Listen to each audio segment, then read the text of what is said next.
res, a res, então a responsabilidade é dele. Então a responsabilidade é dele e a disponibilidade é nossa. Tá faltando alguém aqui para nós rir junto. E aí, vamos trabalhar junto aí, cara? Bom dia, filho de Deus. Vamos acordar, criatura, 5 horas da manhã e a chinela já tá arrastando aí pela casa. Cama foi feita para dormir, não é para morar não, meu filho. Passarinho que nem pecado tem, essas horas já tá cantando. Mas é isso aí. Vamos embora, vamos com tudo, vamos por mais um bate-papo nosso aí. Eita, vamos lá. Responde aí pra mim. Você por um acaso já fez aquele plano perfeito, aquele plano assim, puxa, esse é infalível, esse não tem como dar errado. Você já planejou, projetou, revisou, calculou, organizou e pensou, puxa, agora nós vamos arrebentar, agora eu vou explodir na terra. E quando você põe aquele plano em prática, rolha, não deu certo. Aí você fica frustradaço porque você já compartilhou isso com a tua família ou compartilhou com a tua esposa e de repente chega você com aquela cara de bunda, todo xoxo, todo murcho, não precisa nem falar nada, que ele já vê na tua cara que deu errado. E aí, mano, como que a gente faz? O que acontece que dá certo para fulano, dá certo para ciclano, dá certo para beltrano e aquilo não tinha como dar errado, mas deu errado. E aí a gente começa a orar e a repreender, e sai devorador, e sai isso, sai aquilo. E o bichinho não fez nada, cara. A única coisa que o diabo fez nessa foi dar risada da nossa cara mais uma vez. Só isso, ele só riu, não fez nada. Por que será? Nós fizemos tudo certo, só erramos uma coisa, a direção. Nós temos na Bíblia um exemplo muito claro e muito fácil de ser entendido do que pode acontecer quando nós erramos a direção.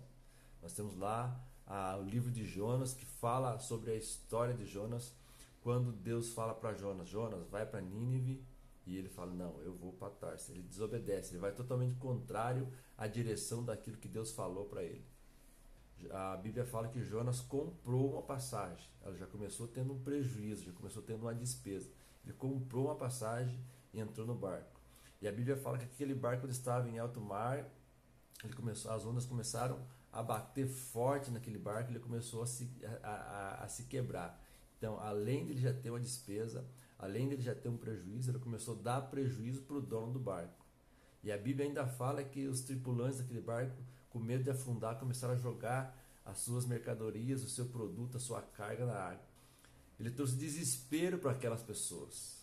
E o que ele estava fazendo? Ele estava indo na direção contrária daquilo que Deus falou para ele fazer.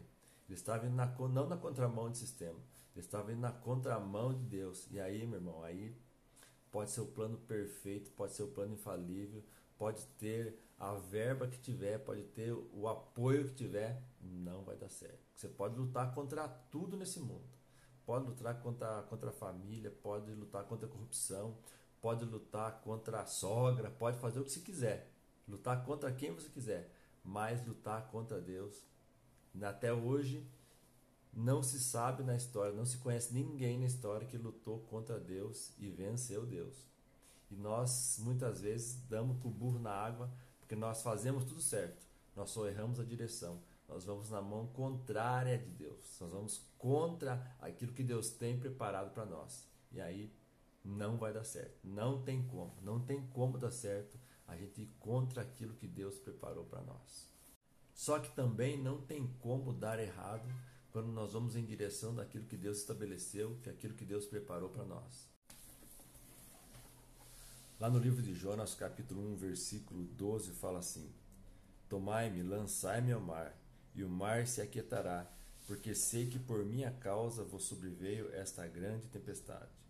E lá no 17 fala: Deparou o Senhor um grande peixe para que tragasse Jonas. E esteve Jonas 3 dias e 3 noites no ventre deste peixe. Então, da mesma forma que tudo dá errado quando nós vamos na direção contrária de Deus, tudo dará certo se estivermos dentro do propósito que Deus estabeleceu para nós. Isso é muito interessante, isso é muito importante, nós sabemos qual a nossa identidade, o nosso propósito diante daquilo que Deus preparou para nós. Porque a palavra do Senhor fala que Ele é quem sabe os pensamentos que tem a nosso respeito.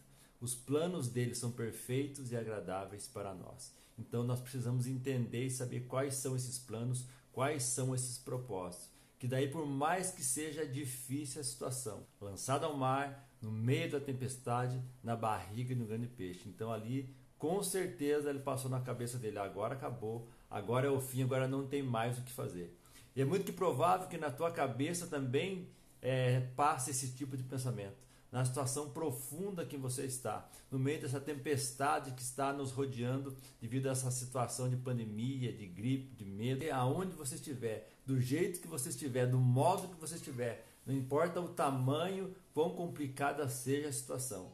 Se você olhar, se você enveredar o teu coração, os teus olhos em direção ao propósito, em direção àquilo que Deus estabeleceu para você, não terá vento, tempestade, potestade que vai atrasar ou segurar aquilo que Deus estabeleceu, aquilo que Deus planejou para nós. A responsabilidade é dele, porque os planos são dele, o propósito é dele. Da nossa parte só cabe a disponibilidade, só cabe a nós estarmos disponíveis para viver o justo, o bom, o perfeito e o agradável que Deus tem preparado para mim e para você. Então aqui eu venho deixar o convite para que juntos nós nos coloquemos em pé, para marcharmos, para caminharmos em direção àquilo que Deus tem estabelecido para nós, como um direito nosso, como aquilo que Ele deixou estabelecido, já registrado na eternidade para que nós façamos. E se foi Ele que deixou, se foi Ele que escreveu, se foi Ele que estabeleceu, não tem como dar errado. A palavra do Senhor fala assim: filho do homem, põe-te em pé e eu falarei contigo. Então vamos nos colocar em pé e ouvir aquilo que o Senhor tem para falar conosco. E quando nós ouvirmos, vamos entender. E quando nós ouvirmos entender, nós vamos viver aquilo que Deus tem preparado para nós. Está escrito na palavra do Senhor que ainda que as nossas falhas sejam muitas, ainda que os nossos erros sejam muitos, se nós quisermos, se nós ouvirmos, nós comeremos o melhor dessa terra. Então, meu querido, vamos estar atento àquilo que Deus tem falado para nós. E um beijo no coração e tamo junto até depois do fim. Aquele abraço e até mais.